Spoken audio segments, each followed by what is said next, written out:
meditation. If you put those 3 words and Cynthia Klingon meditation into YouTube, you can find all the classes. Some better recording quality than others, but most of them are pretty decent. And you can use the guided meditation portion, just skip to the end if you want to use or have that guide for practice.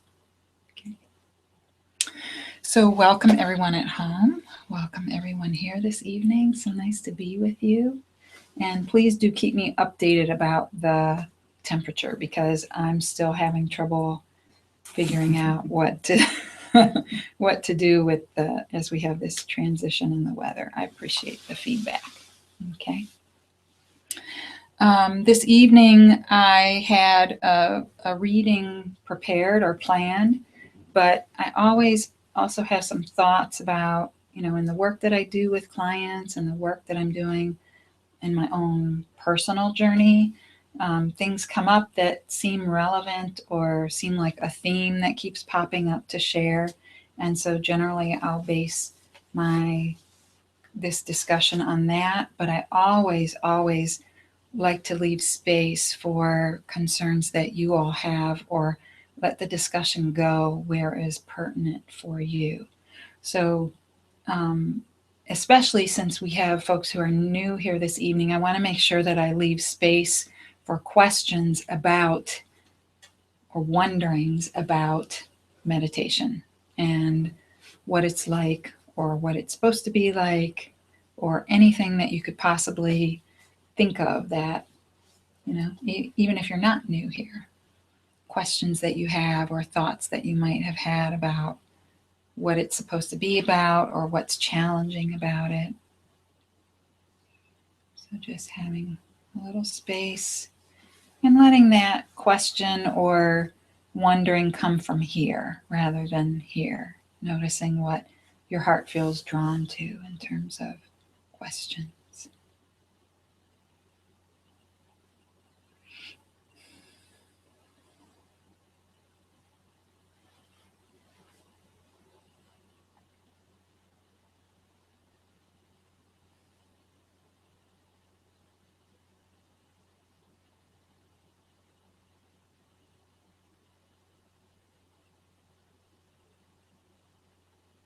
Okay. So I guess I will save explanation about the actual meditation for the 5 minutes or so right before we begin the guided meditation. And I generally do that anytime we have new folks here, so that they'll get a sense of what they're supposed to do during the meditation. So what I've been struck by lately is in my work with clients and my work with myself, how, and because I'm a somatic therapist, somatic means of the body or pertaining to the body. And so the work I do with people greatly focuses on integration of all the aspects of self so that we can be more fully embodied. Because we tend to live sort of above the neck and feel like our consciousness and everything that's important is up here. And then the rest of this has some usefulness, exercise and other fun things, but it's mostly a mode of transport for this important part, the head and the thinking. And as I continue to do my own work, I notice how there doesn't seem to be an end to the increasing connectedness between all the aspects, physical, spiritual, emotional, and mental aspects of self, that there's more. Every time I think, oh wow, this is great, now I got it, then I discover there's another area where I can be even more connected or embodied, feel more fully embodied, like owning my body, being in my body, and actually wanting to be there. And as I work with clients, it's the thing that I also notice the biggest disconnect with, and even pointing to it when I'm with clients. There's either surprise or lack of interest, or there's nothing there. Like, just, I don't get it, right? Like, well, why is this important? Why should I notice anything that's happening below the neck? And I think that, we have lots of opportunities to notice. People are pushing yoga pretty hard nowadays, and physical fitness. And so we have lots of opportunities to use our bodies and be in our bodies. But lots of times we have another goal for that kind of body movement than just becoming more aware of our bodies, right? So we might do yoga because we want to be more fit, or we want to be more relaxed, or there's something appealing about that form of exercise, but not really having a sense or an intention that, oh, I'm going to feel more connected inside. And same thing with physical exercise. We can, if we do sports that are other than straight line sports, so like if you're just moving in a forward direction, like running or biking or swimming, you can get a little sense of your body, like you can work your body. But if you do things with yoga or dance or martial arts, or things that require lateral stability, skiing, tennis, basketball, contact sports especially, are going to give you that, like, really moving your body in all the directions that are possible. So there's even more contact with that felt inner sense. They call it sometimes interoception, and then also proprioception, which is related to our balance. Interoception is kind of like being able to sense our internal state, and then connected with proprioception, it's sort of like being able to sense your body in time and space, and like feel where you are and what position your body's in, and then put yourself in a position that you want to be in. And that requires a pretty high degree of body connectedness to be able to do. And, some people develop that and have other forms of disconnection. They might like have very little of the thinking or headspace stuff going on. They might gravitate to, oh, I just want to stay in the body. And we're not really going for one or the other. We want full integration. Okay. So I lots of times am sneaking into what we're doing in this class, even though it's primarily about understanding what we are not. We are not the body. We are not emotion. We are not our thoughts, because there's a great deal of relief that can come from that space, the aha that notices, oh, there's space between what I really am, which is awareness, and all that stuff. The stream of experience, however I experience my body, or however I experience thought or emotion or whatever's happening around me, that's the stream that's moving through, and I'm not the same thing as the stream. And meditation allows us that opportunity to practice noticing, so we can get more and more intimate with this idea that, and to have less chance of staying completely merged with any thought or emotion or feeling, and having to go for the ride wherever our thoughts want to take us. Okay. But there is value to this ability to be more fully embodied and connected. And meditation is transformed by being more fully embodied and connected. When you sit down to meditate and there's that connection, when you're embodied, you discover or notice there's all kinds of stuff going on. It's never boring. There's no such thing as falling asleep unless you're like really sleep deprived. I mean, you're right there. Even the sensation of sleep is interesting. There's always sensation. There's something going on in the body to investigate. And that's my wish for all of you, that you might discover at some point in your practice that mystery, discovering the mystery that is you. Okay. So As a grounding exercise, I would like to, and this might be, let's see, it might be a little tricky because we're close. So go where you need to go. You can even stand in the hallway if that's more comfortable for you. You feel like you're too close to other humans in this space. But we're going to stand up, and feel free to remove your shoes if you like. And you're always checking and seeing if you can be curious, because that's really all this is about. There's no right or wrong answer. No matter what we do in here, it's always just about noticing and just seeing what you notice. Like, isn't that interesting? Okay. And so this exercise is going to kind of be about, and we don't have a ton of space, so our body motions are going to be limited a little bit, but I'm going to guide that. We're just going to we're going to get a feel and see if we can get into our bodies just a little bit more, and then see if we can listen more fully embodied to the little bit of reading that there is for this evening. So first, see if you can get a sense of the ground, and you can sometimes do that by coming up onto your toes and letting yourself drop onto your heels and feel the solidness of the ground. And you could do that 2 or 3 times. And it's like you're feeling all of your bones when you drop onto your heels. And just noticing the feeling of ground, the feeling of the solidness of the ground and the solidness of your bones. Okay.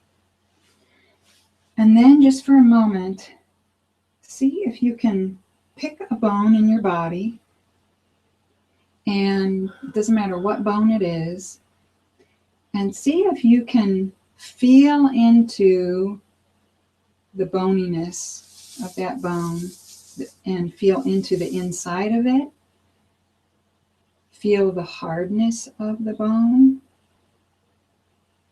and feel how the structure of it is surrounded by the soft tissue, the muscle and the skin and all the tissues around it.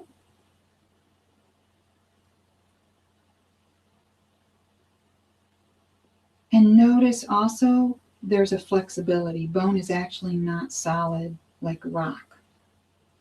Your bones actually have a fluidity and a movement in their internal structure. They flex. So feel how there's a flexibility of that bone that you've chosen to focus on, and feel into the structural stiffness of it at the same time and the tissue around it.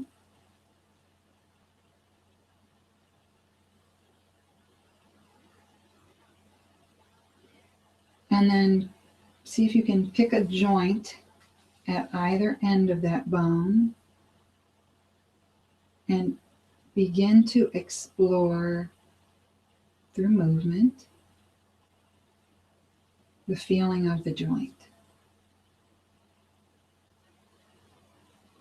And letting curiosity just play around through gentle, slow movement with the joint at the end of that bone.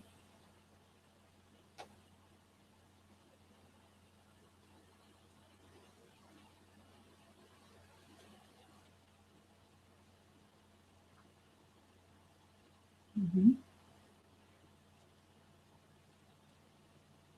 And then see what happens if you feel into all of the rest of the bones in your body, noticing them for a moment, and all of the structural support that's everywhere in your body, and either encasing soft tissue and organs or surrounded by them.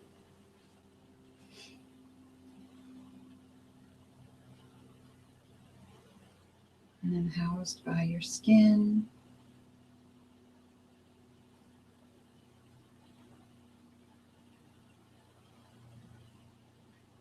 And then for a moment, feeling all of the joints that connect all of those bones together.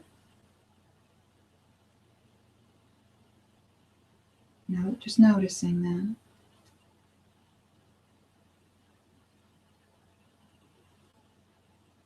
And then see if there's interest in exploring movement of any of those joints that connect the bones. You might start by just rocking from side to side and noticing when you go from one foot to the other what your hip joints are doing and your knee joints and your ankles.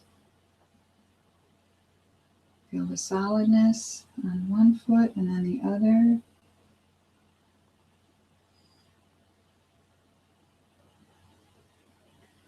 And then explore another range of motion, maybe with a little bit of twisting from side to side.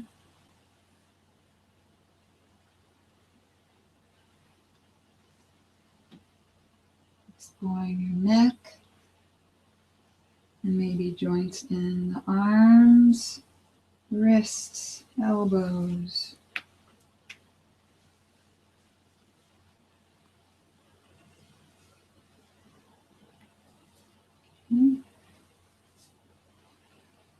And then come back again to feeling the ground, noticing how your entire body is supported by the ground and also by all of those bony structures inside. Can you feel how they hold you up, how your spine supports you? Can you feel how your hips carry, hold like a bowl, all of your organs? Hold everything up, hold it all together. How your skull encases your brain. Your rib cage covers up all of the important organs. Yeah. Noticing ground again. And then having a seat whenever you feel ready. Okay. I'm gonna kick off the heat because clearly.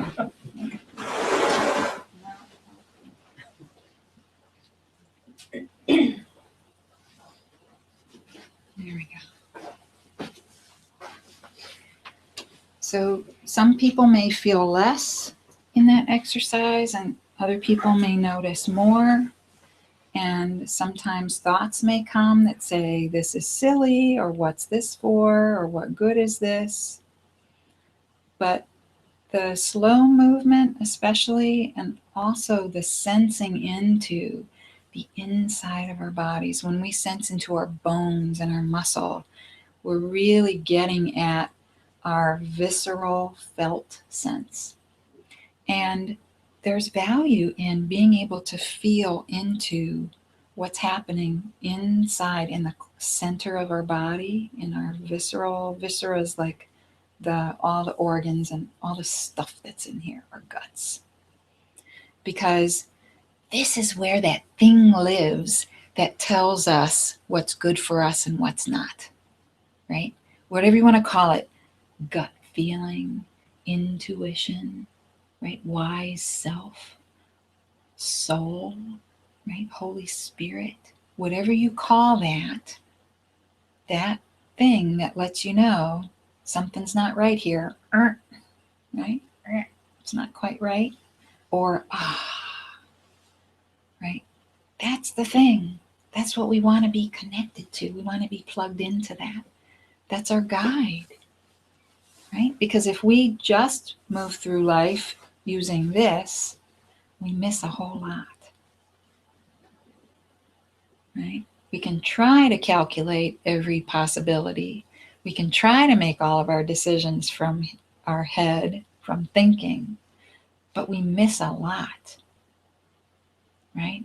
And we tend to come up with solutions that say something like, I should, or I shouldn't, right? Which tend to be based on external stuff, right? Not this thing in here that says, oh, I need to rest now. Or, oh, this tells me this isn't the right job or the right person. to go out with, or the right food for me to eat. Right? Yeah. So this is our wisdom. Our bodies don't lie. That's the value. Right? Our minds get all discombobulated and confused. Right? We can find information or support for both sides of the story. Doesn't matter what it is. We can make a case for anything, rationalize anything. But this tells us our truth. This isn't rationalization. It can't be swayed. It knows what it knows. Right? And no matter how much we try to talk ourselves into or out of it, it just is what it is. There's no denying it. We can deny it and then pay later. That's usually what we do. So I'm just going to read a little bit. This is a different book by Adyashanti, Falling into Grace, which is a lovely, lovely book. And he talks a lot about what meditation is about or for, and grace is a term that's used in lots of religions, especially Christianity. And it's a term that's not well understood. I like Pema Chodron's description of grace, because she talks about grace is what happens when you give up all hope. Right? When you finally stop trying to do it yourself, when you're out of answers, then there's room for grace. And it doesn't matter what you think it is or what you call it, there seems to be this mysterious movement of energy that shows us the way after we say, okay, my puny human brain can't figure this out. So I'm just going to open up some space to see what happens. Right? Divine intervention, Holy Spirit, whatever you want to call it, right? Wisdom. And he talks about, in this little section that I'm going to read, he talks about meditation, and he's got a very specific like theory of meditation or idea of what meditation is supposed to be about. And it's not about control. It's not about trying to shut off your mind, because actually that's impossible. We don't know where a thought comes from, and we don't know how to get rid of it. He says it's about shifting your relationship with thought. And when I discovered this way of meditating and this orientation to mindfulness and orientation to life, it like turned the lights on. I was like, oh my gosh, all I've been doing is trying mind control, basically, when I'm sitting down to meditate. Like, I want to feel this way. And like, what can I do to make myself get back to that? Which we can be misled to think that that's what meditation is about. We hear lots of great stories about experiences people have had and how great it is, and think that that's what we're supposed to get to. So he talks about stillness, and I'm just going to read a little bit, and then I'll pause at points and see if you guys have any questions or comments, okay? So this little section is headed The Magical Quality of Life. And this chapter is actually, it's called Inner Stability. And I like this chapter. I read it a lot and read from sections of it in this class, because I think that's kind of what we're all here for. A sort of inner stability. That's usually what makes us search. That's usually what makes us think, oh, maybe I should try meditation.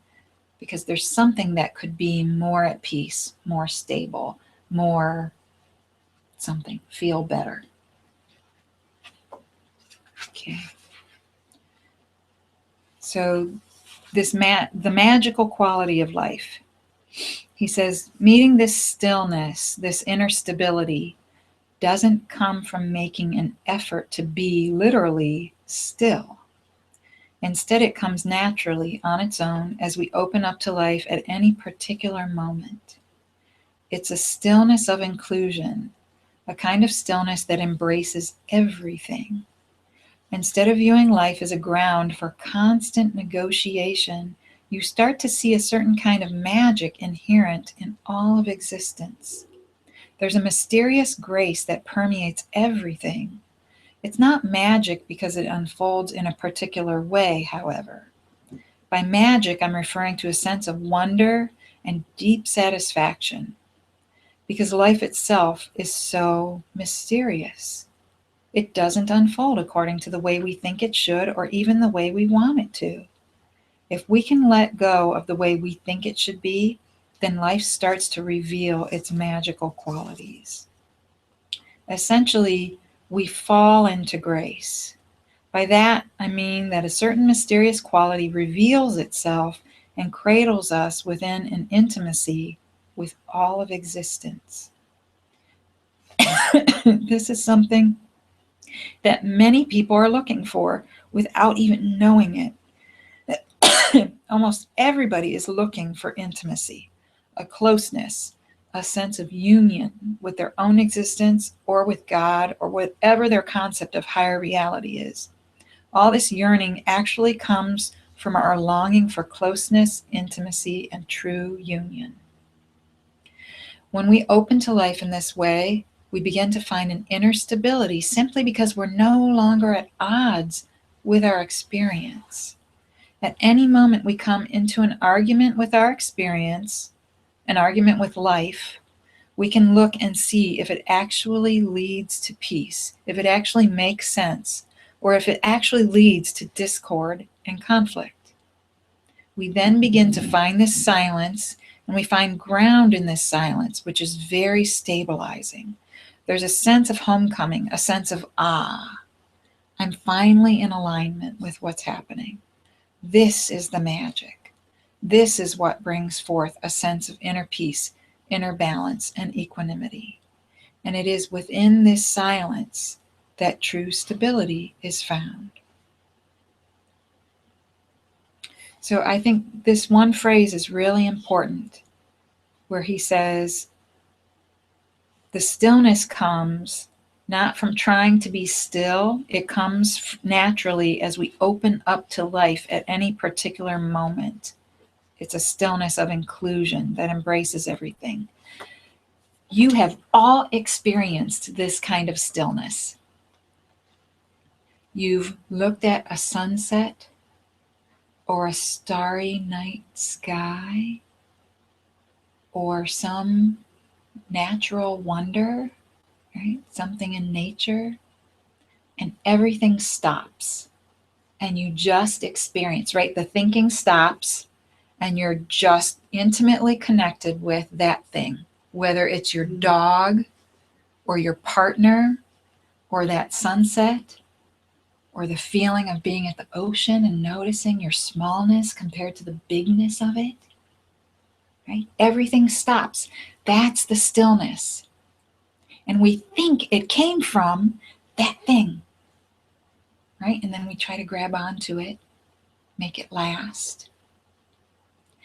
Actually, what happened in that moment, right? Whether it's the new car, your first new car that you just purchased, right? Or the sunset, for a moment, wanting anything to be different stopped. Complete alignment with life. No argument with life in that moment. None. And right? But we make a mistake and we think it's the vacation, right? Or the new toy, or something, partner did something just right in that moment. But the sense of stillness, the sense of peace, comes from no argument with life in that moment. Okay. And so that is the value of this kind of meditation practice. There are tons of kinds and ways of meditating, but this particular way of meditating, where we ask a question and there's no real answer, we ask a question and then we pause and check to see what happens inside. We ask, what happens, or what would it be like if I allowed everything to be as it is? Right? In this moment, if I allowed everything to be as it is. We don't say, let go right now, relax right now. We do this very gentle little trick of mind, right? We say, what if? And imagine, right? So ego is not forced to go anywhere. We're not making ourselves do anything or trying to make anything be quiet or shut up. We just ask this little question, what if? And then sometimes the answer is silence, right? We don't know what the answer to that question is. So we don't have to have words, right? It doesn't have to be a verbal answer or have thoughts attached to it. It's asking the question and then noticing what's happening right now after I ask the question. What do I notice when I turn inside and see what's going on? And sometimes it's space, just like the sunset, right? And I didn't even need a sunset to get there. Okay. So we're going to pause now and have a break so we can move our bodies a little and prepare for the guided meditation. Any questions you have before we start that, feel free to let me know, and make sure you have a chair that feels comfortable enough to sit in where you won't need to reposition a lot.